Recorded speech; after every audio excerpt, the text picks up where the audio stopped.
You're gonna love her too. Please welcome Katie Rubin!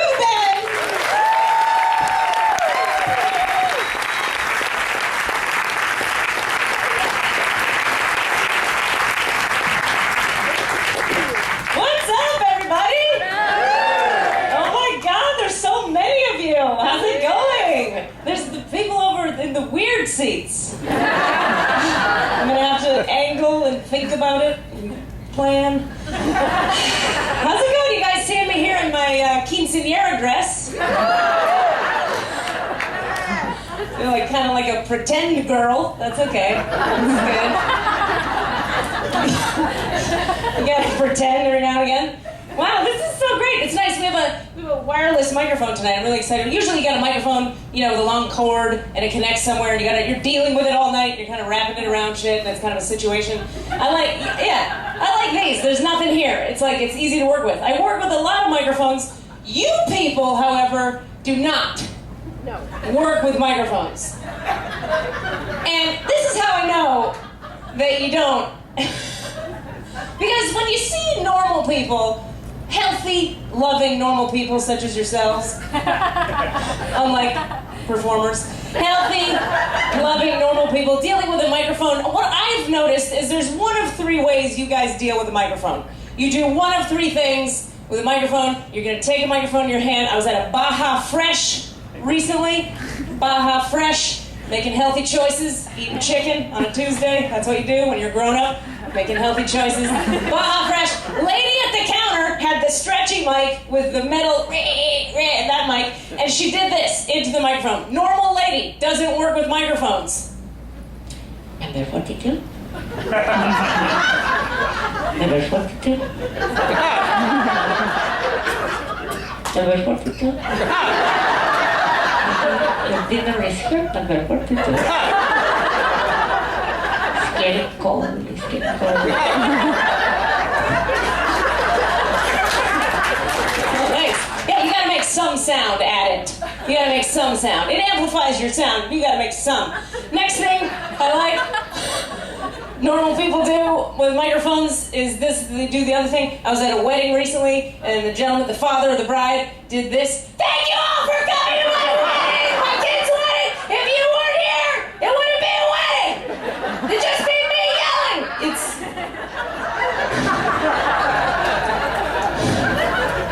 You don't have to yell. It amplifies the sound. You don't have to. Then my favorite, my absolute favorite. This is how you know you got a really sweet person on a microphone. This is the sweetest person in the world. No idea how to interact with machinery. Sweet person on the microphone would do this. Today my birthday. I wouldn't. If it wasn't.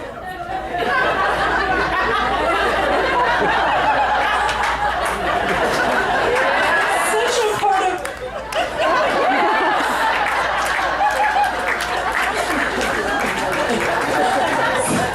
I promise you, that's a nice lady. She's nice. Can't use machines. I'm an alcoholic, everyone.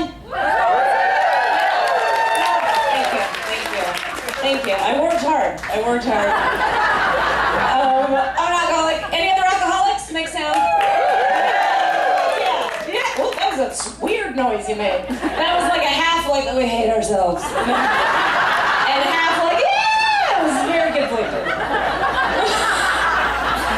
I understand. I relate to that. I'm an alcoholic. 13 years sober. You can clap for that.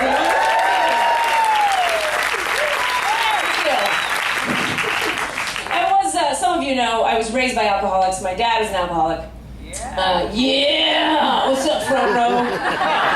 Yeah, front row making noises already. I like it. I did realize when I was walking out here, this skirt is much shorter than I thought it was. It's a very different show for the front row. Right? This guy's like, oh, yeah.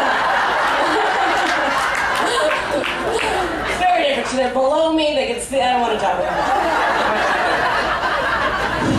My dad was an alcoholic, and I just like to be a voice in America. For people always shit on the alcoholic parents. of America. We always talk about all the bad things about being raised by an alcoholic. The abuse, the neglect. Just a bunch of pussies.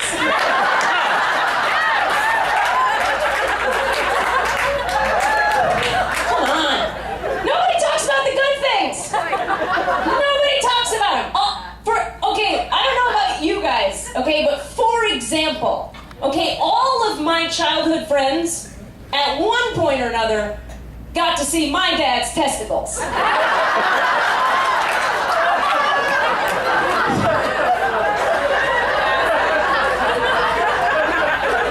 All of them. What about you, normal, healthy people?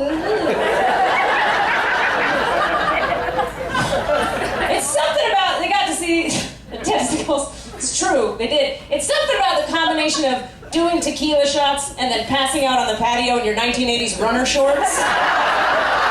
You know what I mean? That makes testicles just kind of head for daylight. They just kind of ooze out the side. I'm coming to see the sun.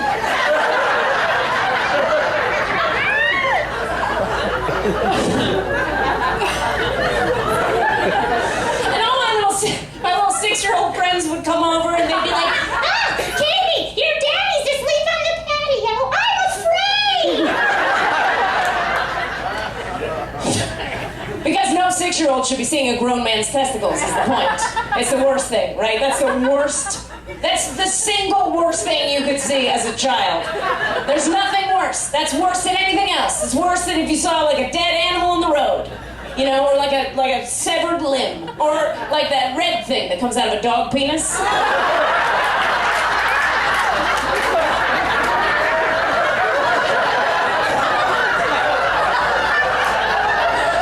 Yeah, it's worse than that.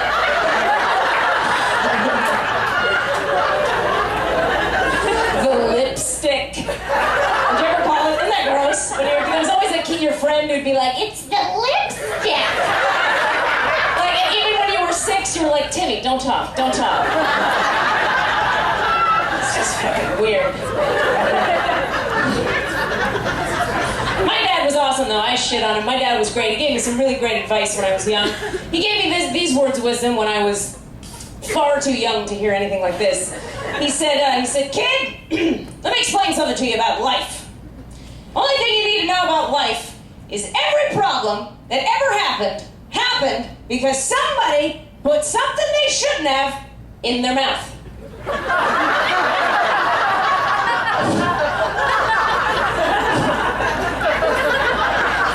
He said that to me when I was 6 years old. And at the time when I was 6, I was kind of like, okay, Daddy, are you gonna put your testicles back inside?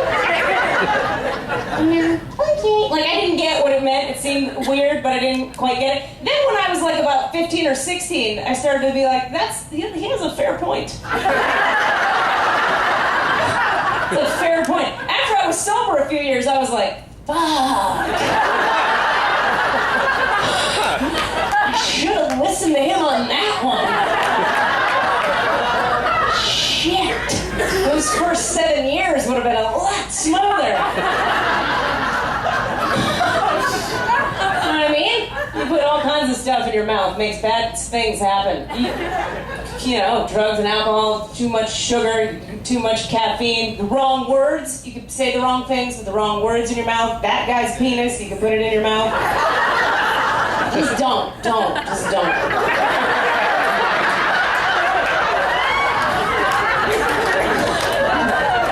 Have you seen this guy?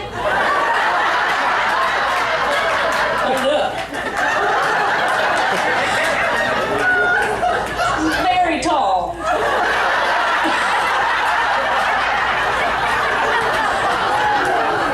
It's just sometimes misleading.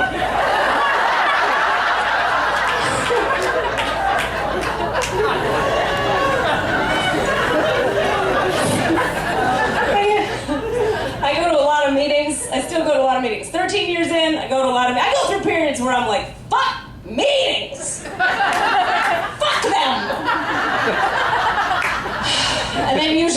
uncomfortable happens, and I'm right back in. And I love you people, and we hang out, and I remember that I like you and stuff. And I was in a meeting recently. You know, I have an issue. I have an issue with meetings. One thing I don't get is how in meeting, like I was in a meeting on Friday, and it was a great meeting. A lot of people, a lot of joy, a lot of fun. I was speaking at the meeting. A lot of people in the room, and they're passing baskets of candy back and forth across the rows, just like 17 baskets of candy, just one after the other, fucking candy, candy, candy, candy.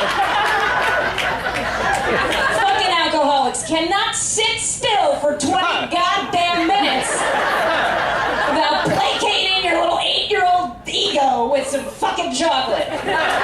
Calm down. Orange County. I live in Los Angeles. Don't ever make that choice. I live there, and I go to meetings in Orange County. I do shows in Orange County, and they give out cake all the time. They give out cake in the meetings all the time. All the time. Tuesday morning, 9 a.m., 10 a.m., noon, 3, 5:30, 7, 9, midnight. Fucking cake all goddamn day. No one needs that much fucking cake. All day? A very mixed message. This is not a place for recovery, it's a place for diabetes. Welcome. Drop the rock and pick up some intestinal diseases.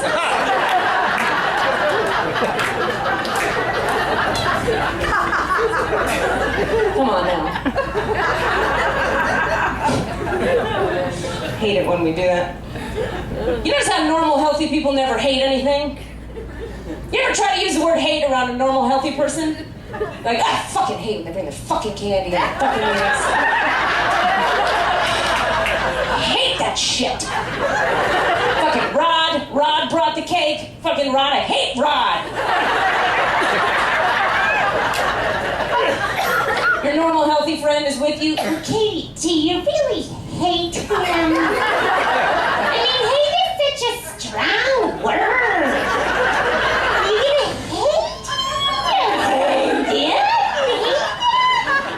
Yes, I carry shame and rage on my heart. I project that onto others. That's how I get through my day.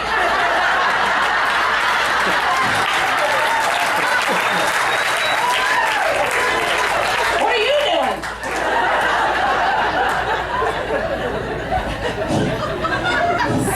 I don't hate Rod.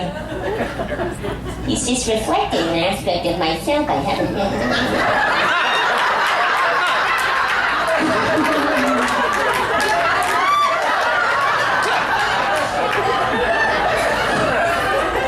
It's true. We all know it's true. It's a mirror. He's a mirror. God damn it. Whatever. Just you get tired at a certain point. How much fucking mirroring am I going to have to do in my life? Everything's a goddamn mirror now.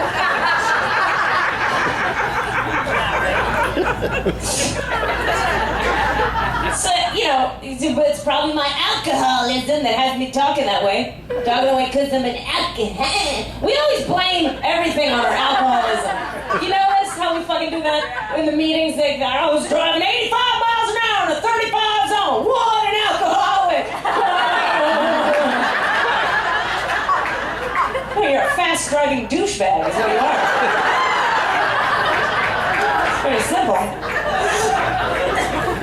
My wife came home, she talked about curtains and the new tile on the floor, and I just thought to myself, Jesus, lady, shut the fuck up! I'm such an alcoholic, right? I'm such an alcoholic. You're an asshole, is what you are.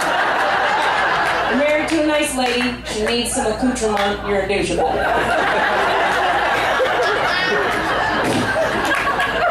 Come on. Come on now. One thing that I do think it really is a function, if you will, of the alcoholism, for me, I've had a very hard time with self-care. You guys, I've had to learn self-care. Like normal, healthy people just care about themselves. You know, like nature does. And I had to learn. You know, I was terrible at it. Like when I came into recovery, I'd be all crazy and anxious and insane all the time. And I'd call my sponsor, and she'd always say, whoever the poor woman was that week.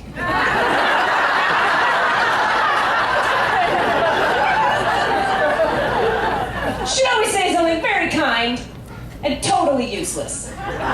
To me, because I couldn't hear a thing. I was insane, crazy, anxious, and insane. She'd always say something like, Katie, okay, so you sound a little, you're all over the place. Why don't you just have a self-care night tonight? and I'd be like, right, self-care, that's good. But when you say that, you mean like work 100 hours, eat 40 donuts, and then fuck a stranger. That's what you mean. That's what that is. When you say that, that's what that is. That's how I do. That's the fucking and the eating. That's what it is. Yes? No?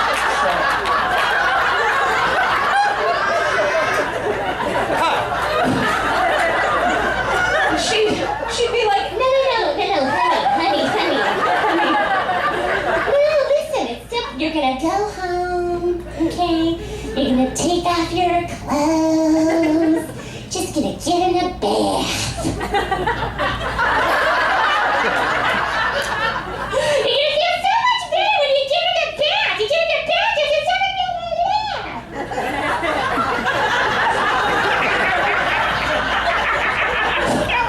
So I'd be crazy, anxious, and insane. I'd hop in the bath, and then I'd be wet. And crazy, and anxious, and insane. And I'd call her back, and I'd be like, hey, hi, so Debbie said got in the bath, what happens now? Does the bath do something? What does the bath do? The bath did nothing. So I didn't know how to self-nurture. I didn't have that muscle. I didn't even know I had no framework. Yeah. A lot of the shit people said to me when I was new did nothing for me. Fucking nothing. You know, Katie, you just need to trust God. Cause he's closer to you than your jugular vein. My jugular vein. I'd be like, how's that helpful? Could he come out of my jugular vein in front of my face where I could see him? Because for me, it's kind of hard for me to trust a force that I can like kind of feel, but not really see to manage my life. You know what I mean? Because for me, a lot of my feelings are pretty untrustworthy. Like I can feel my farts, I don't see them. Should I trust them to manage my life? No.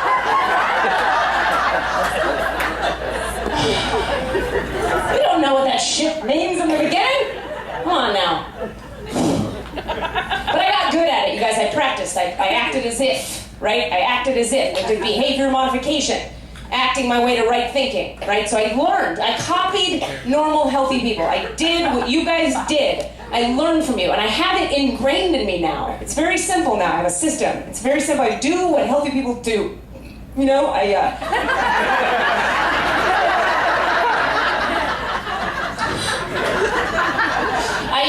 eat protein every 3 hours, every day. I make sure I get protein every 3 hours. I drink 2 liters of water a day, at least. I always get 8 hours of sleep. I never let my uncle's dog lick peanut butter off my vagina. Just normal stuff. Normal stuff. Self-care. Living like a grown-up. You know what I mean? I put that in the past.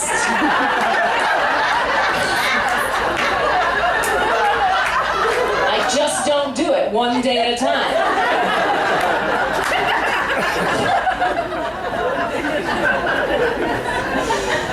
Yeah. No, I feel that way too.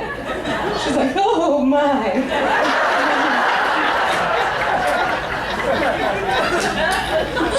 I have a hard time being grateful too. You know, we talk a lot I fucking hate November. People know what I'm talking about. November. Gratitude month. I hate it. I hate gratitude month. Gratitude's hard for me. I mean, look, I'm into it. I practice it. But it's hard, man. And I don't like how flip people are about it. People just flip about it. They're like, Katie, why don't you just be grateful for what you have? It's hard. I'm like, fine, give me like 45 minutes. Maybe I can fucking turn this one around. Get off my jock in the meantime. Gratitude, I can't just boom, and I'm there. I can pretend if you want me to, but it's not. I always feel like, for me, getting grateful, it's like turning a cruise ship around mid-go. You know what I mean? If a cruise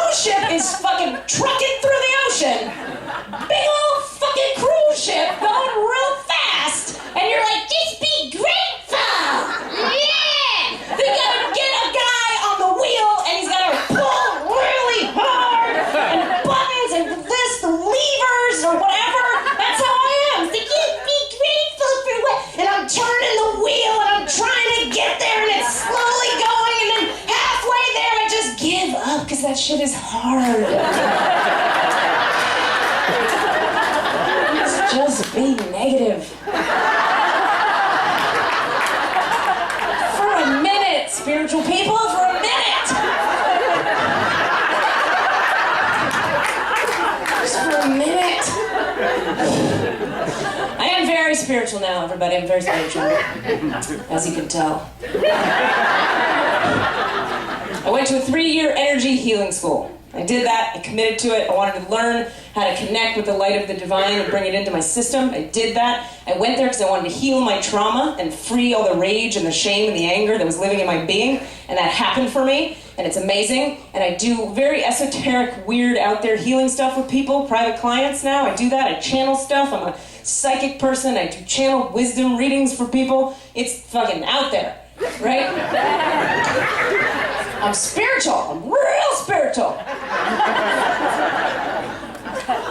But I don't seem like it.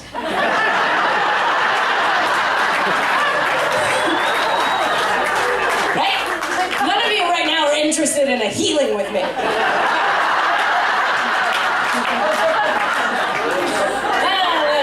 People I start talking in a room, nobody's thinking, that girl.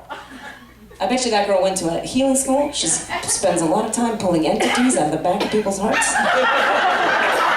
Tonight, she's gonna go home, plug her headphones into her laptop, and listen to an Australian shaman channeling the light of God through alien noises like moko, kitty, kitty, koli, kitty, kitty, koli, kitty, kitty. Now, you don't think that when you see me. I start talking, people think lesbian lawyer.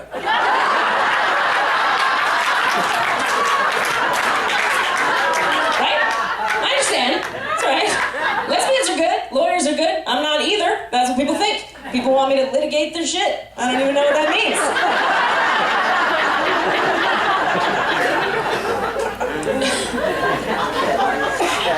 I'm not gay. I wish I was gay. That's the end. That's all I got.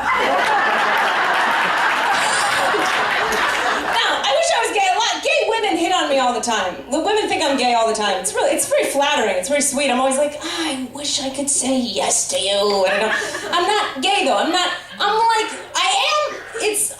I'll get real with you. I'm not. Yeah, I'm not like gay. But I'm like a little. I'm gayish.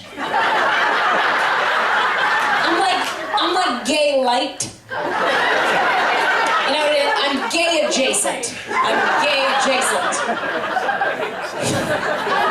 That's what I am. I don't want to, in my lifetime on Earth, in real time and space, eat pussy.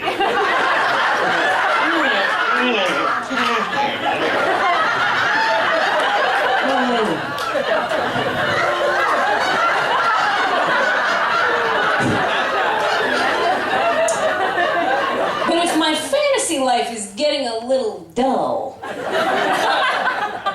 throw some titties on the table.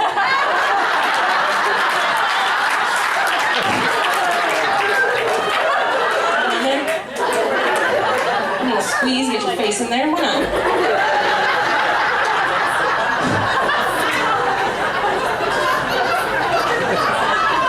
In my mind. You understand?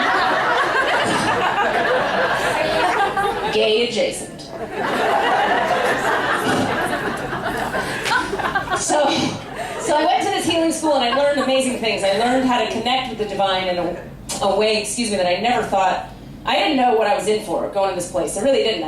Now I have this like sort of channel in the back of my heart where I can drop into it and sort of soften the back of my heart, and it takes my like energetic sense of myself back into this like realm where it's just silence and oneness and peace and unity, and it's like all these beautiful qualities of God, and it's like you can kind of feel the room calming down as I kind of tap into it now, and it's when I'm in there, it's everything I was looking for. It's very peaceful, and it's very serene, and it's very fucking boring. It's really boring. It's boring. I like it. It's nice, but I thought I was gonna go get spiritual and then just do that. I thought like that would satisfy me, but it doesn't. It's not enough for me. It's boring. I need thrilling, weird, crazy things. I need excitement. I gotta have it. It's sobriety. I did peace all day. I did that. that. Bored. Wanted to kill myself. Again. I was like, this was not the aim of this. To hate my life. This was not the aim.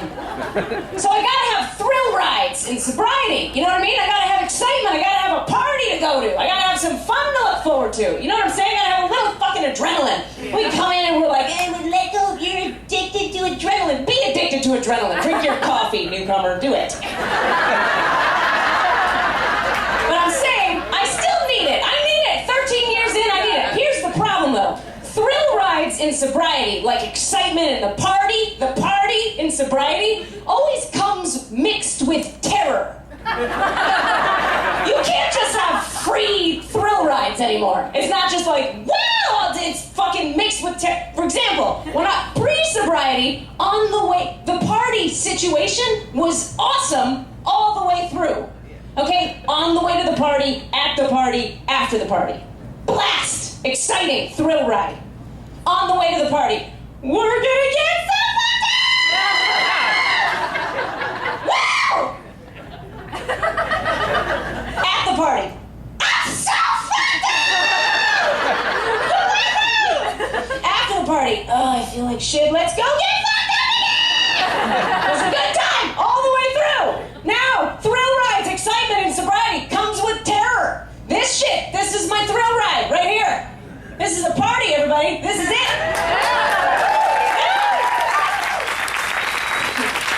This is as good as it gets. I promise you, though, on the way here tonight, I was not in my car thinking, I'm gonna be so funny! I wasn't thinking that. No, usually on the way to a show, I'm thinking, this is where I die. I die here. I'm gonna die tonight. Tonight I die. I'm choosing to drive to my death. I'm gonna get up there, I'm gonna die from the force of their collective judgment of my mom body.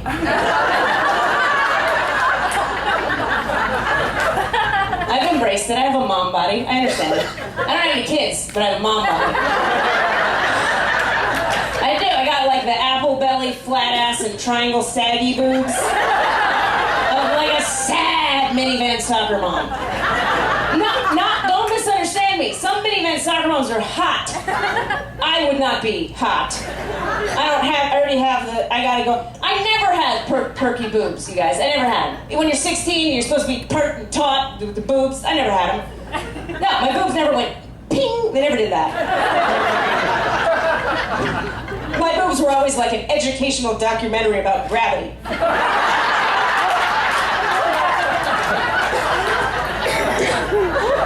My boobs were always just trying to help you understand where the center of the earth was.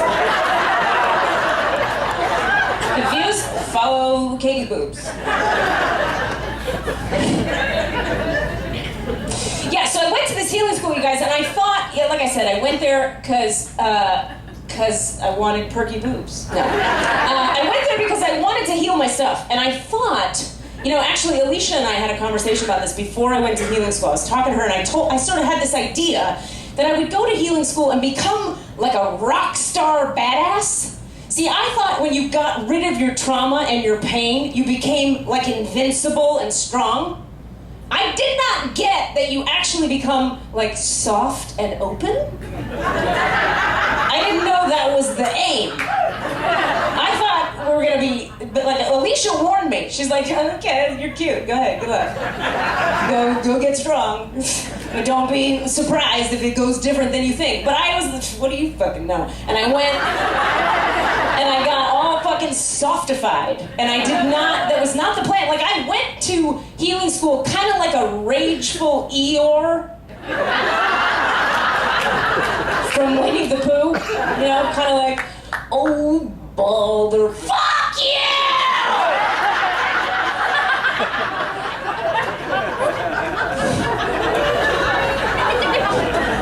And I thought I was gonna go there and become like a happy, like, Wonder Woman Tigger combo. You know, like, Tiggers don't jump, they bounce! Woohoo! You know, like, ting, ting, ting, pain can't hurt me now! Woohoo! Ting, ting, ting, with my little bracelet. Didn't happen. No, instead I came out like a weird Piglet Winnie the Pooh combo. Like like really sensitive and neurotic and a compulsive overeater. You know, like I don't know if we should climb to the highest branch of the tallest tree, Christopher Robin. Maybe we should just stay here and eat all of the honey.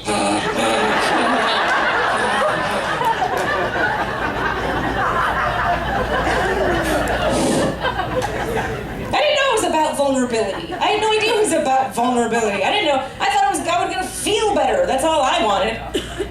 My therapist tells me that this kind of vulnerability, it's a sign of maturity, though. She tells me the definition of maturity is the willingness to be vulnerable. I didn't know that. She tells me that all the time. I think that's pretty groovy, except that it kind of feels like a little bit of a shitty joke on the part of God because of the timing of it. Like, I feel like God's kind of like, you know, like, yes, my children, you will grow older and you will mature, and in maturing you'll become soft, impenetrable, you will feel things more, be more sensitive, be more difficult to approach problems because you'll feel them very deeply. But not to worry, my children, not to worry, because simultaneously as that's occurring, you'll be aging. Growing weaker, your knees won't function as well, your back will hurt, you'll have more stressors to deal with, taxes, children, failed relationships.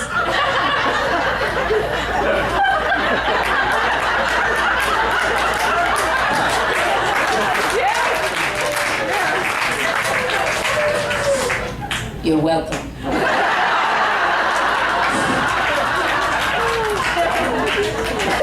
Backwards, doesn't it? I feel like we should have all of our fucked up problems when we're like 16 and don't give a fuck. You know, you're a badass, you got no feelings, you just fucking truck through shit, you smoke your way through it, you shut the fuck up. You get whatever. Pregnancy, death, murder, doesn't matter. Fucking get on. You know, tits like this, who cares?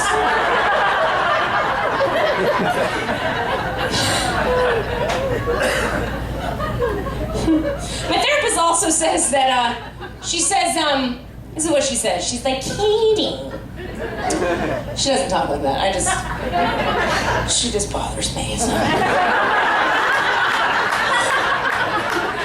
Katie, listen, this is how it works, okay? You wanna honor, okay, all the voices inside. You just don't want the child driving the bus. All the kids inside are kids on a bus. You just don't want the child driving the bus. And I'm always like, that's good. That's good in theory. I like that in theory. I just don't think, I always try to explain it. I don't think you quite understand who's on this bus. I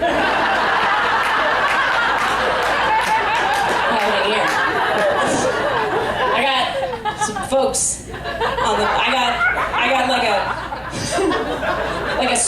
got like a super zenned out spiritual hippie chick who's really good at being, can't pay the rent, really good at being.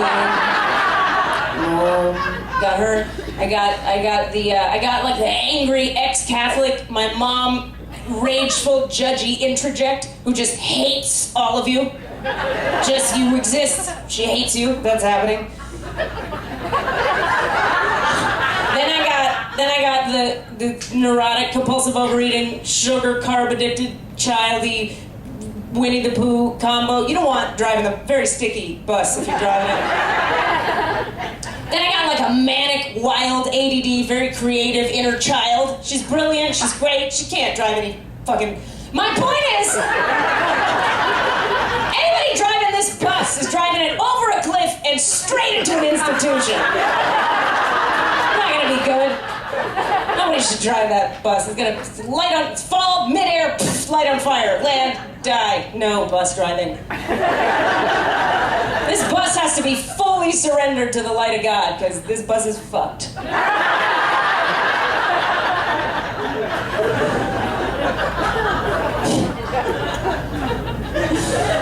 So I went to the healing school spiritual, very sensitive now, very psychic, very spiritual. This is real for me. I get psychic information all the time. Very sensitive, very psychic, very spiritual on the inside, right? Very aggressive, direct, and chewy on the outside. Aggressive, direct, chewy on the outside. It's a weird dichotomy, and it's confusing for a lot of people, particularly the men I date. It's very confusing. It's a complicated system to interact with energetically, because I want my men to be badass, fucking aggressive, Jewy type men who can do shit in the world. And I want them to have a soft inside, psychic, intuitive, inner thing. I want both of those. So it's confusing, the messages you get on a date with me. Energetically, the message is, just pay for my dinner, carry my heavy shit, hold the door open for me, then open the fourth layer of your heart and expand into the Malakut realm, dude.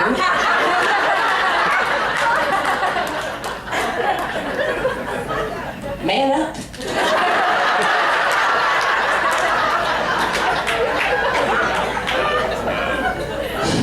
It's confusing. So another part that's hard about having this new psychic information that I get, I can't control a lot of the times when I get psychic hits on things. I can't control it. And sometimes weird things happen, okay? I want to tell you the story, this is a 100% true story, of the very weirdest time I ever had psychic information come through the back of my head. That's how it happens. It comes as a passive thought back here, and then I feel it in my body, and I just kind of know that the thing is whatever the thing is. So I have permission from my friend Alicia here in the room to tell the story because it involves her. So, yeah, it's gonna get awkward. It's gonna get awkward. It already is. I like it. Okay, so I meet this guy, and we wind up back in his apartment after we've been on a few dates. After we've been on one date.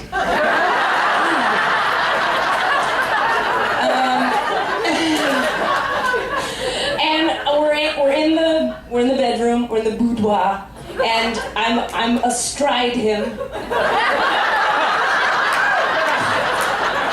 And our mouths are interacting. Okay? And it's just at that moment, this is a true story, it's just at that moment where the kissing turns into mouth fucking. Do you know what I mean? Where it goes from we just met at a tentative little to you get in there. You know what I'm saying? It's just clicking over. It's just clicking over to the mouth. No penis vagina time, just mouth clicking. And it's just about to click, and I get this knowingness in the back of my beard. Yeah. And his mouth is here, and the knowingness comes, and the knowingness says, this mouth is actually meant for Alicia Datner.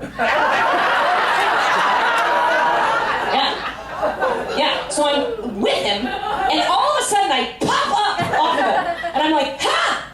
And he's like, what? And I'm like, this is gonna sound weird.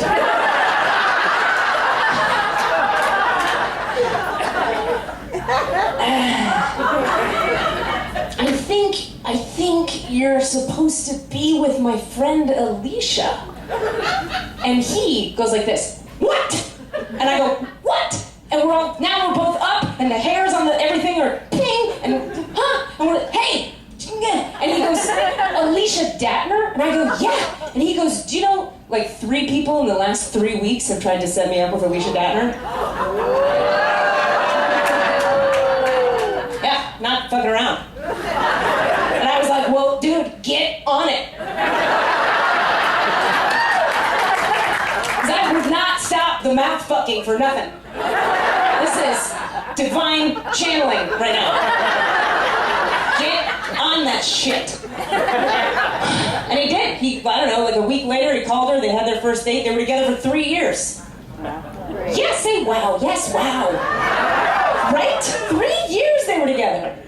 Of course, the last 2 were tumultuous, and he turned out to be kind of a dick. But I'm so glad I could bring those hearts together. so glad I could use my gifts to serve.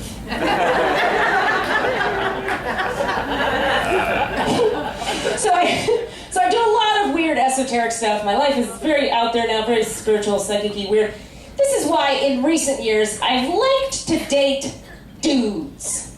Like straight up simple dudes. Dudes who are just dudes. You know, nothing too I'm very complicated. I want just a dude who's a dude, simple dude. Like my last guy that I dated, he was great for me. He was great. He was simple. He was like a southern boy. He was into baseball cap wearing, cigarettes, smoking, and fucking. He was into TV, and football, and fucking. That's it. It was great. So I'd have like a big, crazy, esoteric healing experience. A few clients in a row. I'd be exhausted. Show up at his place after. I'd be like, "What's up, babe? What are you doing?" "Ah, nothing. Just waiting around to do some fucking." I'd be like, "Good. Let's get on that." Very simple. I liked it. It was good. The problem was we didn't really have that much in common.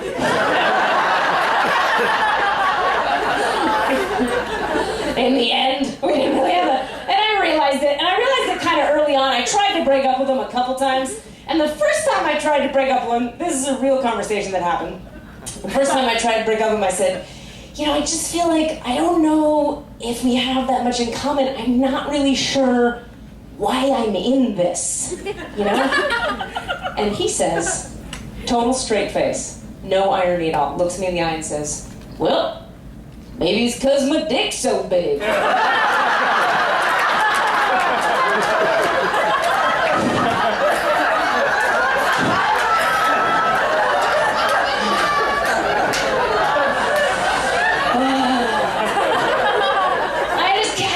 We just stared at each other for a while. So I kept waiting for him to be like, "Nah, I'm just fucking with you. That'd be crazy. I'm just fucking with you." He didn't. He just went.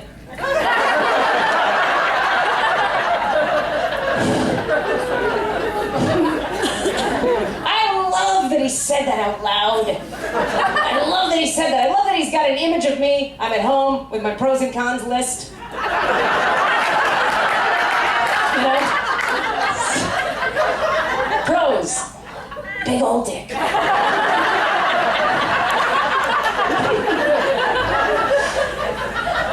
Cons, 87 other things.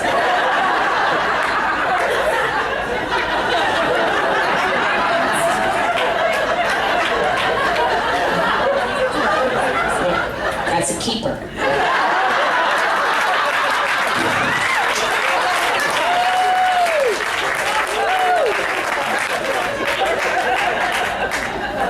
It's 'cause my dick's so big. I called him one time. I knew we had troubles. I called him one time, and I was like, "What are you doing?" He goes, "Nothing, just being cool." And I was so done in that moment. I was just done. I'm like, really? Anybody, if you're still prioritizing being cool in your day, you got, do the taxes, buy the groceries, be cool, you're a fucking child. I can't date you. You gotta date teenage girls. I can't date you. Come on, being cool, really? I feel like maturity is like getting all right with that you're never gonna be cool anymore. You're not cool. You're not cool. None of us are cool. If you're a grown-ass person, you're formally, officially not cool. Grow up, like get on board, get on the train. And I learned through dating him. It was a really good experience because I learned the difference between boys and men. It's very simple. I learned it through him. And the difference is men, boys think boys are all like shoulders and dick. They lead with their shoulders and the dick. It's all like, "What's up, girl? What's up? Girl, you see my shoulders? I'm gonna fuck you with my shoulder, girl. I will shoulder fuck you." I don't need to do all that. If you're working so hard, you're a child. I don't want it. Boys think in order to be a man, you gotta have bravado, you gotta be cool, you gotta have a big old dick. It's dumb. Men understand. Men have grown, they've done their work, they understand. To be a man, you gotta be sensitive, open-hearted, you gotta be communicative, and have a big old dick.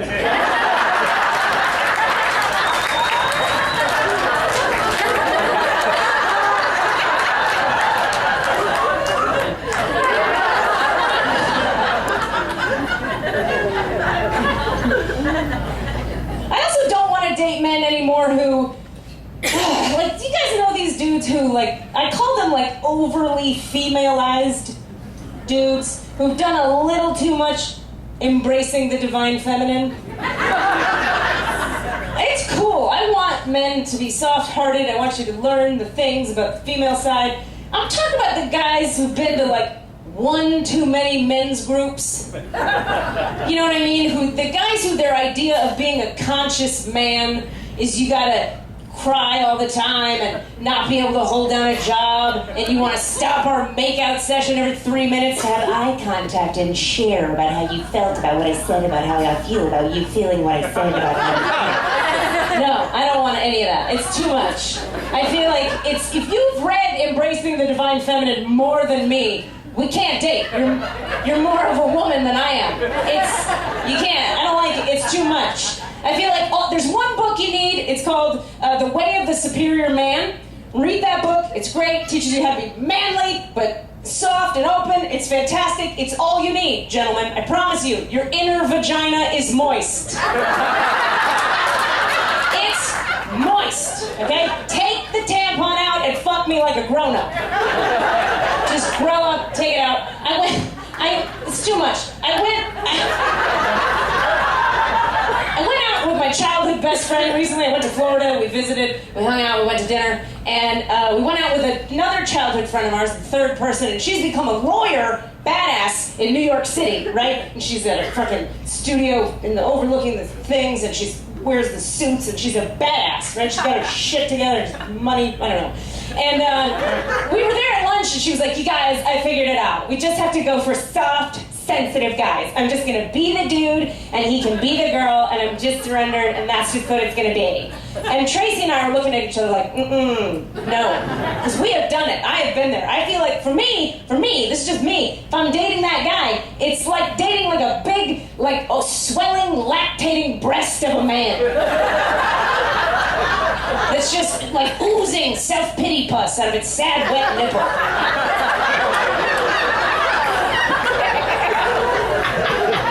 No. I say no.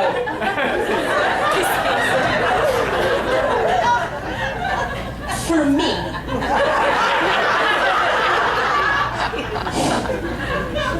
I wear the vagina in this dynamic. I wear the vagina. Thank you. We should applaud my vagina.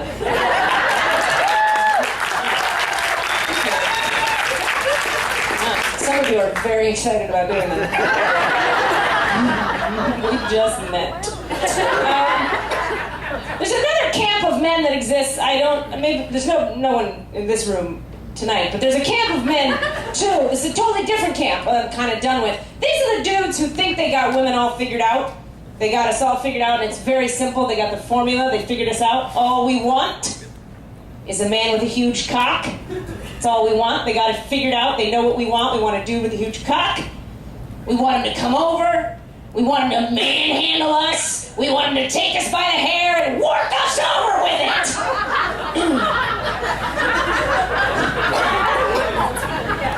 And that's true.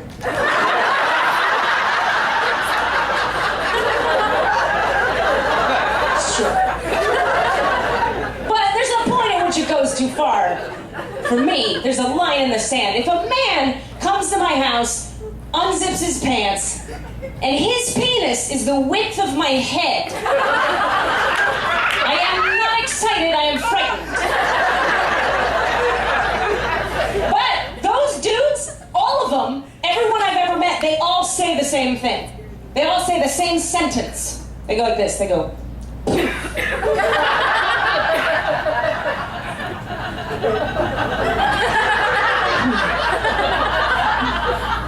yeah, you like that, don't you? They all say it. They all say that sentence. I feel like they go to some big penis man convention and they're given like a pamphlet. You know? Day 3, what to say when you reveal your very large penis. Yeah, you like that, don't you? No, I don't like it. I'm afraid of it. It's not gonna fit in here. It's not gonna fit anywhere. It's not gonna fit in my apartment.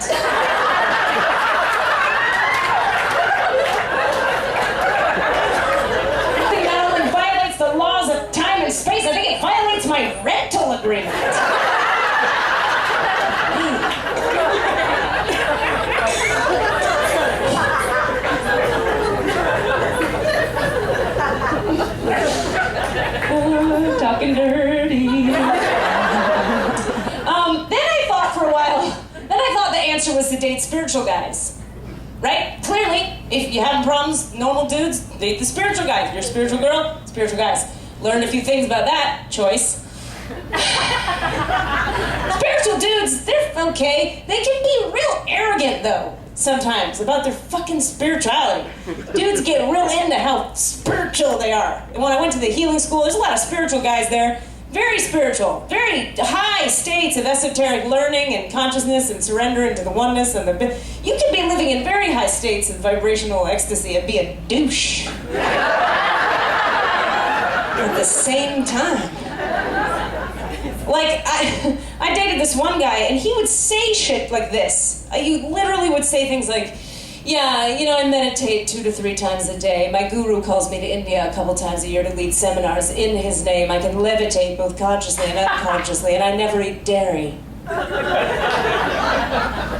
And I was always like, why don't you just say what you mean, dude? Why don't you just come out and say it? Go ahead. Girl, my spiritual dick is this big.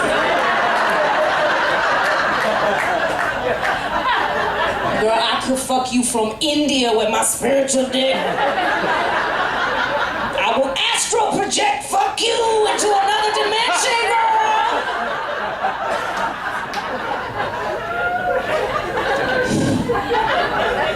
If you're arrogant about your spirituality, you're kind of missing the point. It bothers me. I did get stalked a couple times this year. Anybody been stalked? Ever been stalked? Anyone? You can clap. They're not here. Thank you.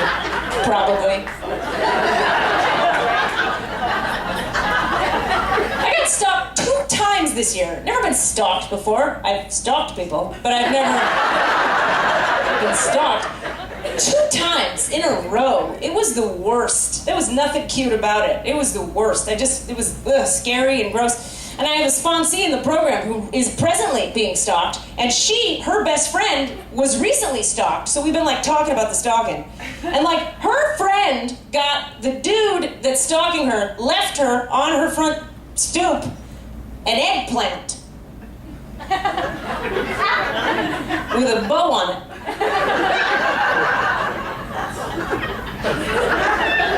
Then another time she came home and she had told him something about her dog. It was expensive to go to the vet. She had to take the dog to the vet. That was a challenge for her. Months before, she had told him this. She comes home, and there's 100 carnations in the shape of a dog on her step there. It's just fucking weird. Right? That's like creepy and weird. And then my sponsee was talking about she's getting all these threatening texts, and she got, like, he left like airplanes, paper airplanes through her window with notes on them, like we're 7. It was weird. With my stalker, I got like all my shit that was in his apartment broken in a bag, left at my doorstep. Fucked up, right? I feel like if you're gonna get stalked, we should have some say in what we get. There should be like a stalker registry. You know what I mean? You can have like a little stamp or like a little sign next to the creepy shit that he leaves, or like just on the stoop, and it's like, thank you for stalking Katie Rubin. Please visit katierubin.com/registry. # leave me the fuck alone. Something like that. You know what I mean? You go on there, you go to Crate and Barrel, you go to IKEA.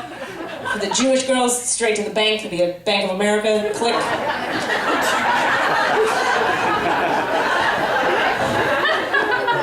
Jew, I can say it. Suddenly you got uncomfortable. I have had some positive dating experiences. I don't want to give you guys the wrong impression. I've had some really positive dating experiences. I dated a guy this year in LA who was a great guy. We had a lot in common. He was smart. He had his money together. We laughed well. He was intelligent. We had things in common. We liked the same shows and movies, and we had the same friends. It was great. And we were together for a little while. Only problem was he was way too old for me. He was like a generation older than me, which was fine actually, and didn't bother me except for one thing. He had old man smell. You know what I'm talking about? That was a groan I got from you there. Old man smell. See, you can't fuck old man smell. You can't, like, fuck old man smell. Do you know what I mean? You can, like, make it happen with old man smell, but you can't get nasty with old man smell. I have a theory. My theory is, like, if you start as a young couple together, and you're both young, and you grow old together, your old lady nostrils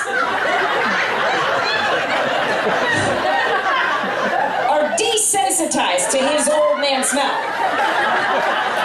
You don't even know it's happening. Because it was, in fact, his smell that did that to your nose.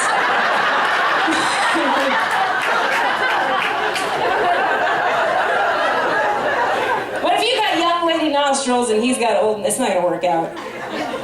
It's not gonna work out. So it didn't work. And on that note, you guys, I thought I would do you guys a favor tonight. I've written Katie Rubin's dating tips right here on this. Yeah, that was pretty cool.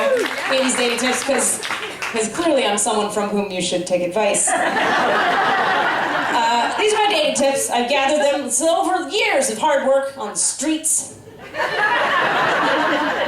All right, some of them are pretty straightforward. Some of them I think are pretty insightful. We'll see what you think. Okay, the first one, very simple. If you don't like his penis, it's not gonna work out. You gotta like it. I mean, I'm not saying it has to be perfect, but you gotta be a fan. You can develop the fanhood a little over time, but I'm just saying, keep that in mind. Just keep it in mind. Number two, if the kissing is bad, walk away. If the kissing is bad, come on. If you got the darty tongue, no. Hokey, walk away, run, go. You guys, you can't journal your way through that one. You can't. No. You can't call your sponsor enough and process your feelings and have another therapy session. It's not gonna work out. Number three, if you break up all the time, break the fuck up. If you break up all the time and you're thinking about it, you're not sure, and you're in, you're out. Just be out. It's hard, I know. Feel your feelings and move on. Number four, oh yeah, this is related to number three. This is like 3A. If you're frequently saying the sentence, "We're gonna make it work," it's not gonna work. If you have to say "make it work" kind of ever, you're done. It's over. It's been over a while. You just weren't ready. It's over. Okay, number four. This is my favorite one. Okay, this is my favorite rule. This is hard-won knowledge. This is hard-won wisdom. If, okay, ladies and gentlemen, if the first time you have sex with someone, it is mind-blowingly good. You have orgasms all night. It is the best chemistry you have ever felt in your life. Go away, that's a serial killer.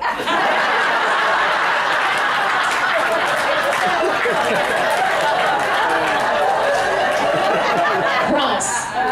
Serial killer.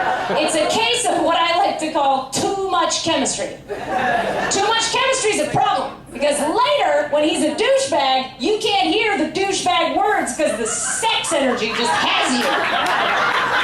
That's too much chemistry. You're going to be in trouble. I promise you. However, if the first time you have sex with a person, the first time you have the sex is terrible and awkward and the rhythm is off and the darty tongue. Go away. It's bad. It's not enough chemistry. You can't manufacture chemistry. There isn't enough chemistry. You're never gonna feel your way and talk and process. It's not gonna work. Go away. However, number three, if the first time you have sex, it's kind of, that's a keeper. Yeah, think about your partner right now.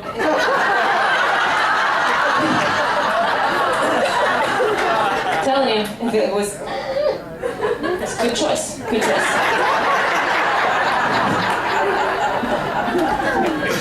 Because I've seen it, man. Because if it's, that means you've got to like get to know each other, and the hearts have to open, and you build intimacy, and the sex gets better as you know each other as human mammals, and then it's good in a healthy way.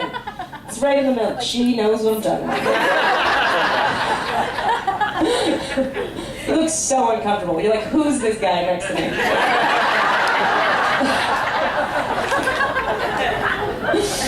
That's what, oh, okay, and then I've got a final one. Let's see, what is it? Okay, right. The final one is, fucking use condoms. Just use them, they're stupid, it's terrible, and I fucking hate them. But, get the test so you don't have to use them, and until then, just use them. God, I hate condoms. I fucking hate them. You gotta use them, but I fucking hate them. Man, if I see like a used condom on the street, I'm just like, fuck you, man. Fuck you. Drink of my last pleasure. Fuck you. Make me mad. I know it's like a common perspective. There's not a lot of people digging them. It's not like anybody's hobby. Not a lot of people home on a Sunday on the front porch with your honey like, honey, Sundays. Well, the Sundays with you on the porch, warm nature. You know what I could use this, top this whole experience off? Nice cold condom. Put me right over the edge.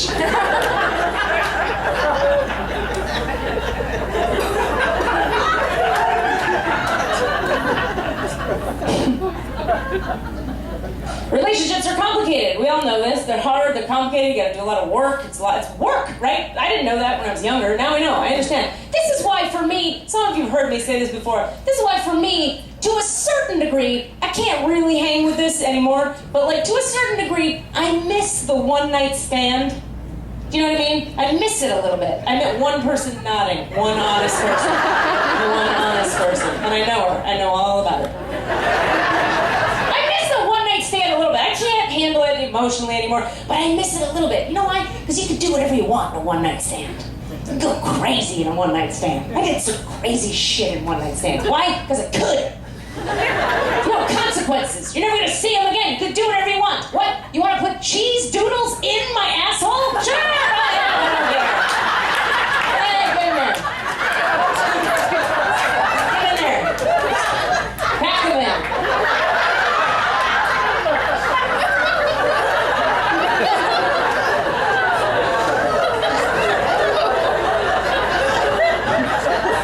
Yes, your cousin can watch.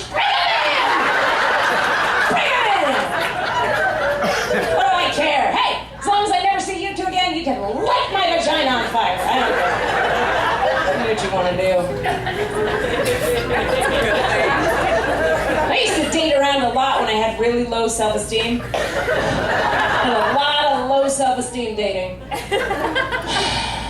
It's hard when it's mostly hard for the man when you date. When women are low self-esteem dating, it's hard for the man who has to date a low self-esteem woman, because low self-esteem women, we like to give really subtle clues about what we want you to do to us in bed, and then get mad at you for not being able to read them. We're like, oh, that's right. Maybe you can. What if you want me?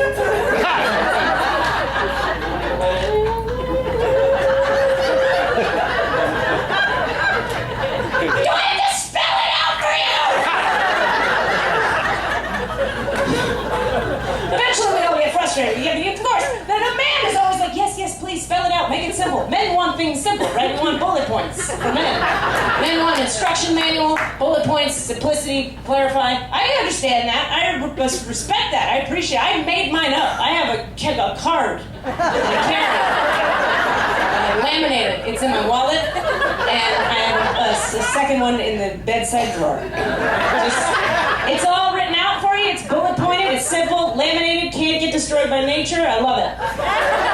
It's very simple. It's all there. I'll share it with you. It goes like this. Step 1, remove vagina from pants. Step 2, gently stroke upper portion in a circular motion as depicted in diagram A.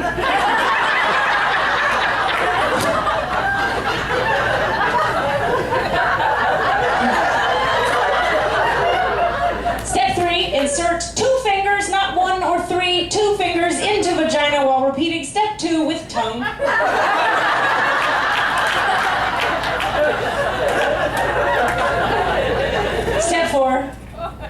Repeated till process is complete. Yeah, thank you. Yeah. I'm taking care of you, gentlemen. Yeah, spell it out. I think we should all have a card like that in our wallets.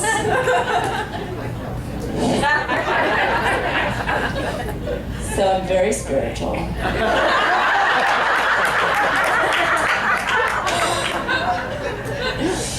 I do a lot of spiritual things, at least. I do a lot of spiritual things. It's hard. I don't know if anybody can relate to this. It's hard when you've been on one spiritual path for a while. Like, anybody in here ever go deeply on one spiritual path? Not like dabbling on a lot of things, but you pick one and you really do it for a bunch of years. It's hard when you're on one for a while, because you get, at least in my experience, you get really good at developing your inner life. Not so good at developing the marketable skills. like when I came off the hill, as it were, the mountain after healing school, I came back into the world, and I was all fucking pieced out and groovy, and I went to a few job interviews. I went on this one, and the guy said, "Yeah, you seem great, Katie. It's great. Why don't you tell us a little bit about your strengths?" And I was like, "Yes, okay, great. My strengths. I am very good at praying. I'm really good at it, and I'm good at dissolving my sense of self into the unity and oneness that connects all sentient and non-sentient beings, objects, and spaces."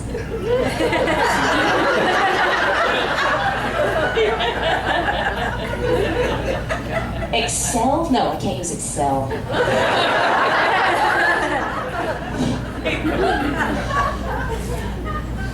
I'm into spirituality. I'm not always into spiritual people. No one in this room, of course, but I love spirituality. Sometimes spiritual people like me bug me. I got a friend who's one of my dearest friends. Her name is Willow. She renamed herself Willow. You have to say it that way when you say it. Willow. She's great. She's one of my best friends. She lives in Florida. I'll call Willow. See, what bugs me sometimes about us, about spiritual people, now you're spiritual, right? You can never just have a negative feeling anymore. You can never just be sad or angry or tired, right? You're always positively reframing shit. Like, I called my friend Willow recently, and I was like, "Girl, how you doing?" And she was like, Well, Katie, the left extension of my corporeal essence is vibrating at a frequency that's less than pleasing for me. "So your arm hurts?" Is that what you said? Did you say your arm hurts? Can you just say your arm hurts? Your arm fucking hurts. Say that your arm hurts. I called her another time. This happened. I called her another time, and she was like, I was like, "How you doing?" And she's like, "Well, Katie, my dad just transitioned," which is spiritual for died. "My dad just transitioned, and I'm just like so happy that his soul is free." I was like, "Honey, you sound sad. Can you be sad? Your dad is dead. It's okay to be sad." She's like, No, Katie, no. I'm only sad when my ego attaches to the fallacious notion that my father, the only man who ever loved me, should be conscious, sentient, and upright. It's my ego."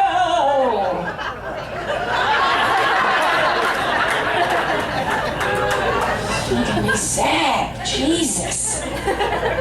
You can have a feeling and be spiritual at the same time.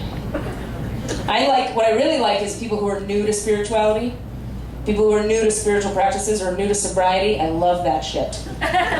You know why? Because I love it when people who are new to spiritual stuff or new to sobriety, when they over-apply spiritual lingo to really inane things about life that don't need spiritual lingo on them.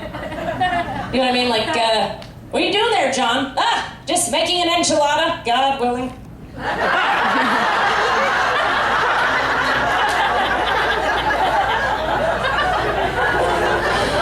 Really? You're gonna put the God willing on your enchilada making?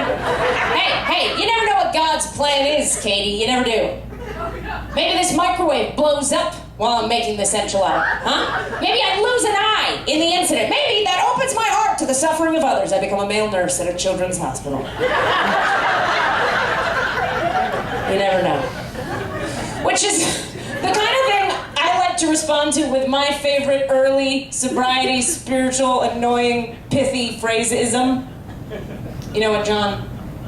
You may be right. I love you may be right. You guys ever hear it's the worst?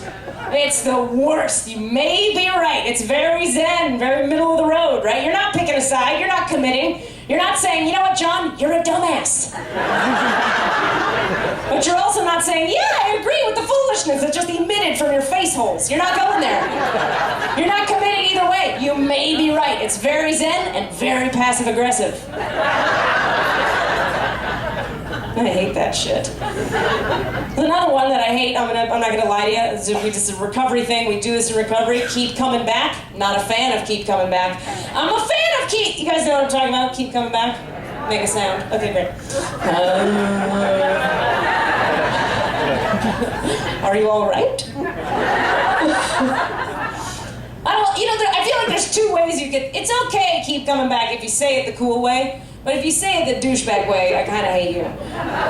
There's two ways to say keep coming back. There's the keep coming back, somebody comes to you with a complicated problem that you don't know how to solve, and you're like, God, I feel you. That's hard. I can't even, just keep coming, you know, and eventually it's gonna be better. Just keep coming back, and I don't know, just don't drink, just keep coming. Just keep coming. That's the cool way to say it.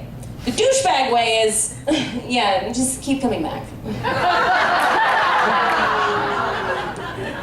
know what I mean? That spiritually arrogant thing again? Just keep coming back. You're gonna catch up eventually. I hate that. That's a terrible lady.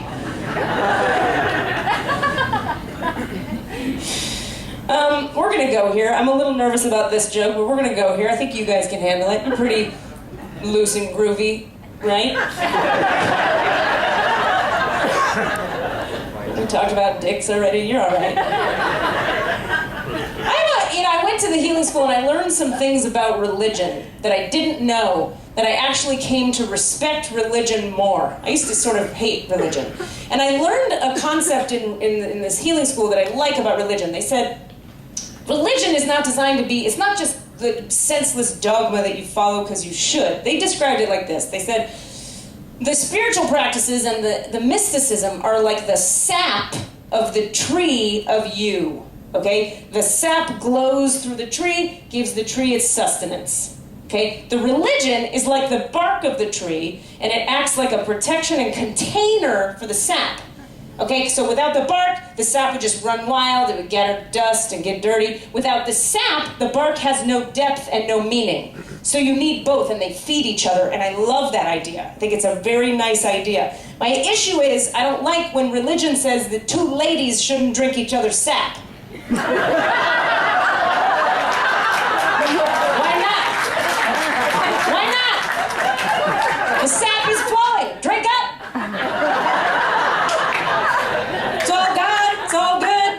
Calm down.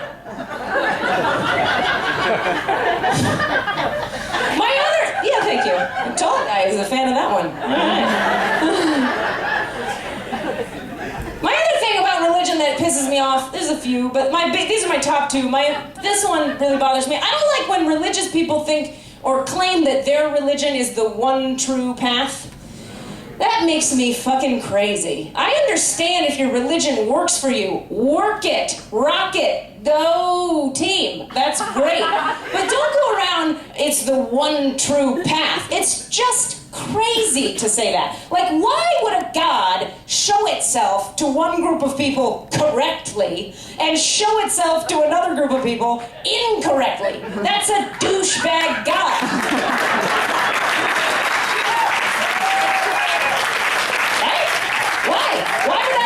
That's a bunch of hooey. It's just crazy talk to me. And I feel like this is how I understand it. To me, it's this simple. It's this simple. Like, okay, me and this lady here, she's a lovely lady. She's a small frame, tiny person. Love her. She's there. If we go to the Gap store together. Okay? I'm gonna buy jeans. I'm gonna buy low-rise, curvy fit, tight in the thigh, tight in the bottom, so I can wear my boots over them. This one, she's like 4 feet tall. She's gonna wear high-rise, skinny thing here, bell bottom at the bottom, because that's what she needs. We need different pants. There's not one true pant.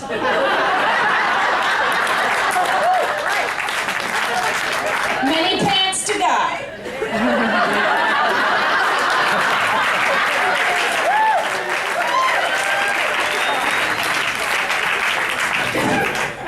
One true path.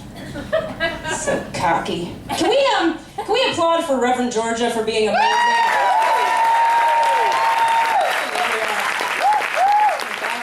There she is. Let's clap at her. Yeah, I mean, that's a lady doing some good work. This is her place. If you don't know, if you don't come here, come on a Sunday. Just come. Just show up. It's like groovy and chill, and they meditate, and there's a bowl, and people sing and dance, and there's gay people left and right, and there's big fat people and tiny little people, and sick, fucked up, twisted weirdos. Yeah, I fit right the fuck in. Just come on out. It's very groovy. She delivers a deep spiritual message in a very, like, what the fuck kind of way.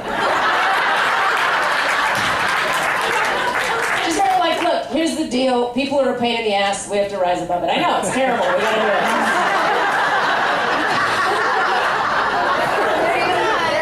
Right? She's a badass. However, come here on a Sunday. They do 9 a.m. and 11 a.m. And I love her. I went to Rubin Hot Springs recently. You guys ever been? Yeah, okay. Anybody who doesn't know what Rubin is, make a sound. Okay, good. Rubin Hot Springs, for those of you who don't know, Rubin Hot Springs is a place where spiritual people in San Francisco go to be naked together. It's where you you do it's very awesome. You do hot springs, you do cold pools, you do meditation, massage, yoga, naked, all together, naked together. Very groovy, very San Francisco. It's cool. I wanted to see what it was like. My thing is this, though. This is my thing. My question is this. I don't understand when or how or why it was that nakedness and God became a thing that were friends. When did, like, spirituality become about nakedness? In the history of spiritual evolution, I don't remember any stories about Buddha going, take off your pants. It didn't happen. I don't get it. I'll do it. It's fun. But I don't fucking get it. You know what I mean? Like, to me, spirituality is for, like, when my heart is tight and I resent people and I'm tired and I'm anxious and I need to soften my heart so I can be generous again and kind. It's like an inside job. It's like a thing that happens internally. It's when I'm cranky and feeling pissed, my first thought is never, God, I wish I could show some old guys I don't know my labia. If only I could show them my labia.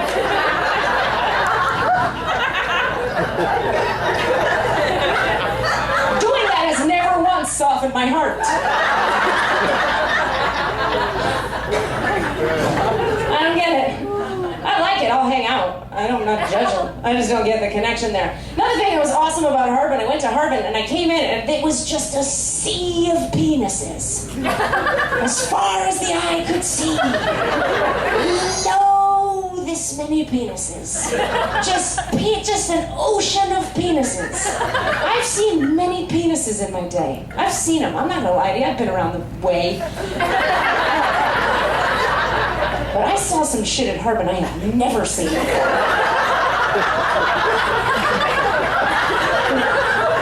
I saw a man with an innie. He had an innie penis. His penis was in. An innie! It was inside. There were like big, saggy balls like this, and like the flaps of skin that would indicate penis. Like if a penis came through there, the skin would catch up. The penis was inside! It was an innie!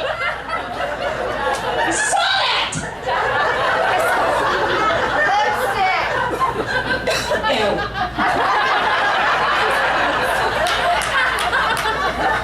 to repeat that. I'm not even going to dignify that. It's beneath me.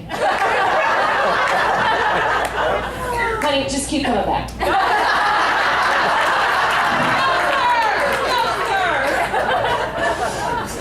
Comedy jokes. He had an innie.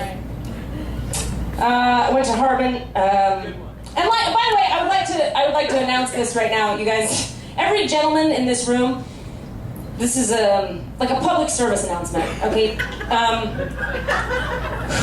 Just because I've been talking about penises up here tonight, and vaginas, and boobs, does not give you permission to be creepy with me after the show. No, we're not friends now, and you can't tell me all the stuff about the things you never tell other people. Don't do it. This is a comedy show. I say inappropriate, humorous witticisms. It's not reality. Don't bond with me later. Fuck. Some fucking dude came up to me after a show in Orange County a couple weeks ago. This was his opener. He opened with this. He goes, "Hey man, thanks so much. I really relate to what you said. I mean, I don't suck dick like you do, but I love to lick pussy." And then he kept talking. He said more words after that. I don't know what they were at all. Because the moment he said, "I like to lick pussy" as his opener, I kind of shut down a little. He wanted to bond with me about that. Like, we're friends of the No. Don't do it. So my relationship to Harbin is kind of indicative of my relationship to all things hippie. I love hippie shit. Like, I'm a very good conceptual hippie. Yeah, theoretically, I'm all about the granola, the crunchy, the earth, saving it, goddess, mother, dreadlocks. I'm into it. I'm conceptually good hippie. In reality, bad hippie. I'm a bad hippie on earth. Like, I'm not good at it. Being a good hippie takes a lot of work. It's a lot of work. Like, for example, I am not ever making my own kale chips at home. I'm not gonna do it. You know why? Because that involves kale and time and a stove. I don't have any of that. You gotta go places and buy it. I'm not doing it. No, I'm gonna buy 5 kale chips in a plastic bag for $16 in Whole Foods.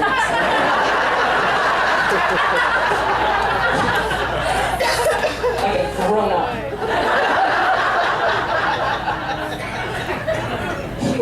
I'm also bummed out I'm a good conceptual hippie, you guys. I'm just bummed about some of the practicalities. Like, I'm bummed about the soap and the shampoo and the toothpaste. Because it doesn't make you cleaner. It's a good idea, but it's made of twigs. It doesn't make you cleaner. I feel like Dr. Bronner's is like an exercise in denial. It is. You put your Bronner's on in the shower, you spray it all over you, you think you're doing good for the earth. I'm getting so clean. Do you know what I mean? And I'm doing it green. No, you're not getting clean, you're getting slippery. Slippery and moist. That's all that's happening. I want it to work. It doesn't really work though.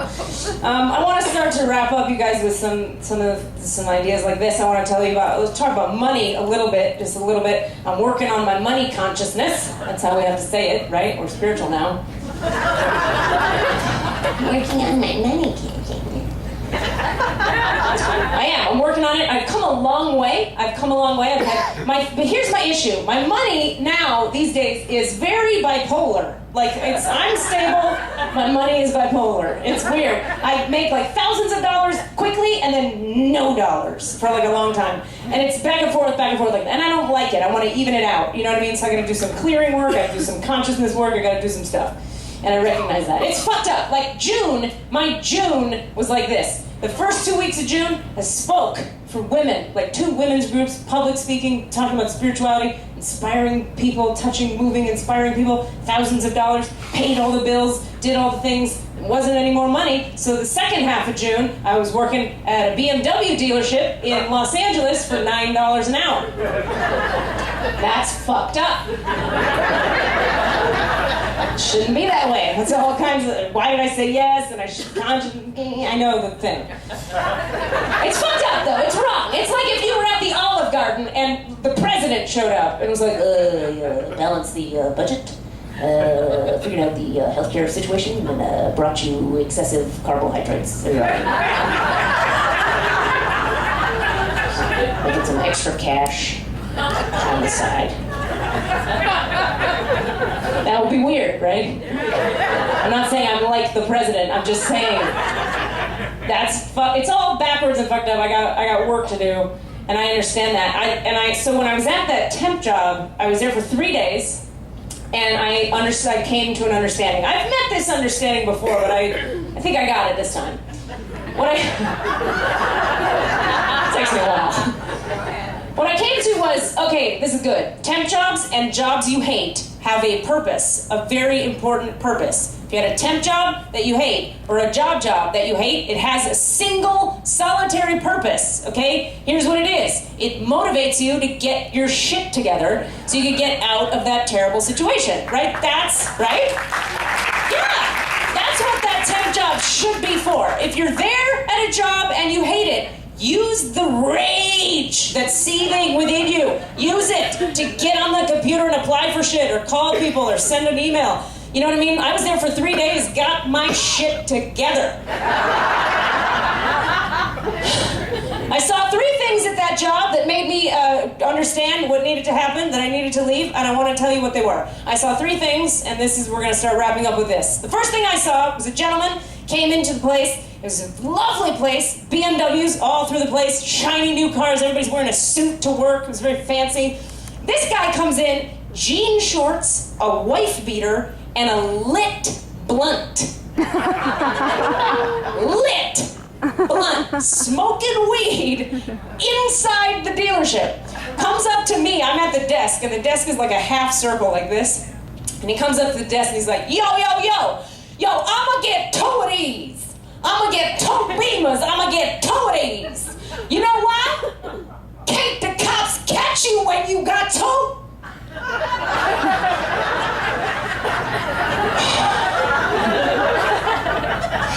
I was like, I gotta go.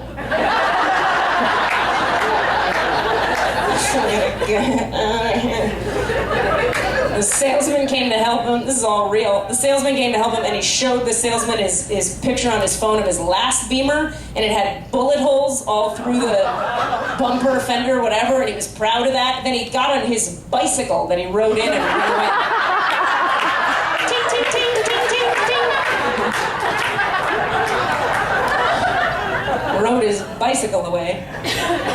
That same guy, this is still the first example of things I saw that made me want to leave. That same guy came back the next day and got into an altercation with a homeless guy that was outside the place. And the fight went like this. This is a word-for-word depiction, act out of the fight that occurred. Yo, fuck you! Nah, man, fuck you! No, fuck you! Yo, kiss my dick! I gotta go.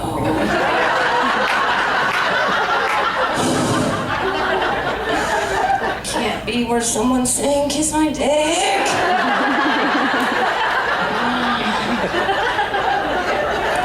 It also felt like a weird way to up the stakes in a fight. It didn't really feel like a steak raiser, you know what I mean? It felt more like a peace offering. You know what I mean? Like it should go like, fuck you! No, fuck you! You know what, man? Just kiss my dick, we'll call it a day.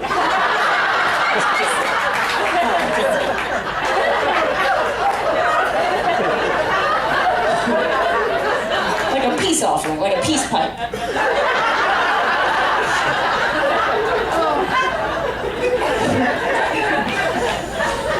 Second thing I saw that made me be like, I'm done, is that the homeless gentleman that this guy got in a fight with, this is all true, the homeless guy outside, well, he was, let me be fair, he was either homeless or very hip, I couldn't tell. And he had one side of a cardboard box, it's got 6 sides or whatever, he had one side of it, and he had ripped it off, and the cardboard box, and it said, fuck you, have a nice day. With a smiley face at the bottom.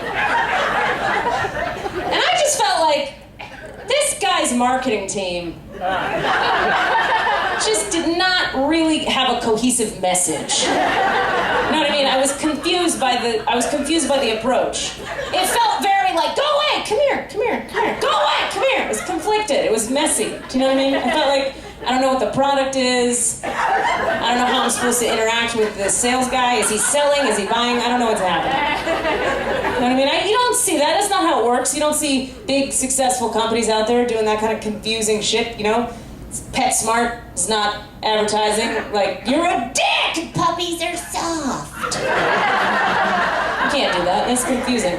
But then I thought, because he was there for 3 days, I thought about it a lot. Then I thought, well, maybe this guy, maybe what he's doing, he's marketing to like a niche market. Maybe he's trying to hit a very specific demographic. Like maybe what he's going for is the single mom with one angry teenage son. Do you know what I mean? Then there's language in his pitch for everybody. Right? Fuck you for the son. Have a nice day for mom. It's good balance. That makes sense to me. I feel like that campaign has legs. If that's where he's going, it has legs. Because you can write a lot of copy around that premise. Do you know what I mean? You can go a lot of, suck my throbbing hard cock. Brownies are ready.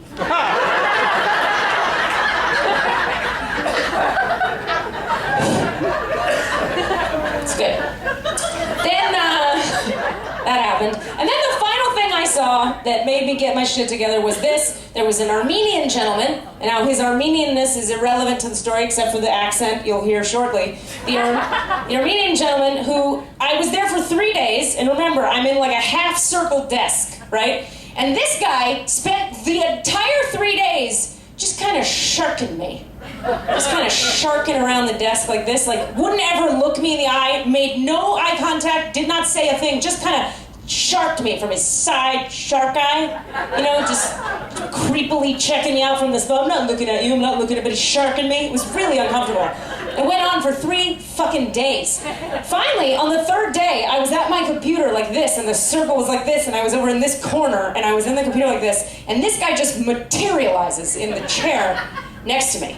Just like out of the corner of my eye, man, just poof, he's just there. And I'm like, just stay very still, stay very still. And he goes, we've never spoken, ever. And he goes, you like Snicker bar? You like Snicker bar? You like Snicker bar?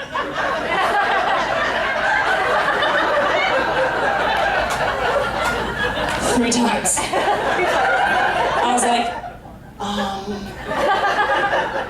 no, yes. You take half Snicker bar. Take half Snicker bar. You take half of my Snicker bar. Okay.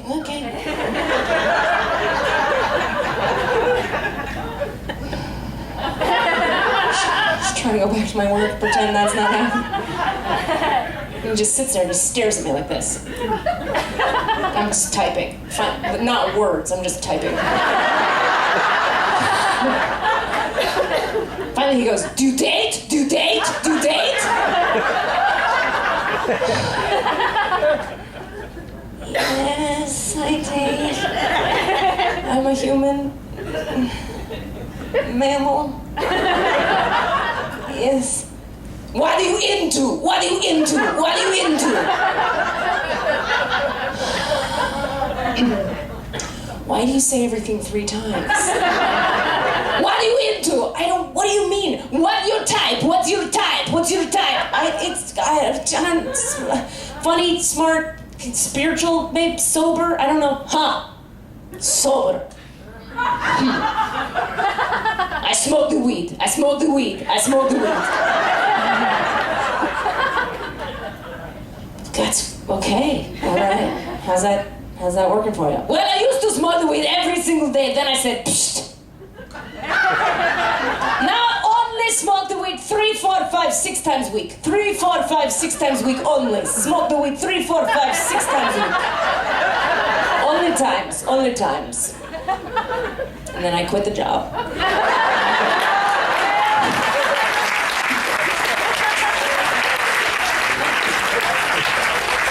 And I stand before you today, a changed woman. And I want to leave you guys with this. You guys, I don't ever want to leave you actually at all. You're the best group of humans I think I've ever stood in front of. You're really awesome. This is a good time. You guys are like my home. This is my hometown. I consider you my hometown. Yeah, thanks. I love you. I do. You guys make it really easy, and it's really fun, and I just adore you, and thank you for being here. I just want to leave you with this idea. You know, people often say to me they don't understand how I can do spiritual healing work with people and comedy. They're like, I don't get it. Isn't spirituality like holy and highbrow and it's pure and clean and you're nice and stuff?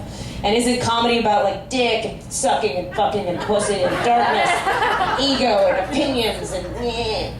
And they say that, and I understand the question. Clearly, it's a seeming dichotomy, but this is the way I look at it. I think, truly, why, when I was in the healing school, one day, one of our head teachers, we had just done this big, elaborate, deep process. A lot of people were crying and sobbing, and it was like an hour of light transmission into the backs of our hearts, and people were just hitting things and screaming, and at the end of it, everybody was like, exhausted, like having processed all this shit. And the teacher just kind of took a step back, and he goes, you guys, can we just talk for a second? Why are we doing all of this? Why are we here? Why are we doing that? Everybody was raising their hands like, to be healthy, to get better, because the book said so, because I've been sober a while, because CD, our guide, says this is the way, because it's the right thing to do, because I used to be a jerk and I want to be nicer. People are just da-da-da-da-da-da. And the guy just eventually goes, everybody stop. You're doing this because you want to be happy. Remember? Like, you came here because you wanted to be happy. You felt heavy. You wanted to be relieved of that burden. You wanted to be enlightened. You wanted an experience of unity with all your people. You wanted to feel part of the world and part of the community of man. You wanted to be happy and connected, right? And we were all like, oh, right. Like, we forgot. We're so busy being spiritual and trying to be good and trying to get well. We forget it's about lightness and happiness. Why do you come to a comedy show? You want to be happy. You want to be enlightened. You want to feel a part of your community. What's more bonding and more unity building than laughing together in a room about some other guy's penis? Nothing, I said. Nothing. Now, granted, one form of things is a high vibrational form. It's a high vibration. Spirituality is high vibrational. Comedy, a little bit lower vibrational. It's a lower vibrational form. Same thing. So I just like to thank you for vibrating at a very low frequency with me tonight.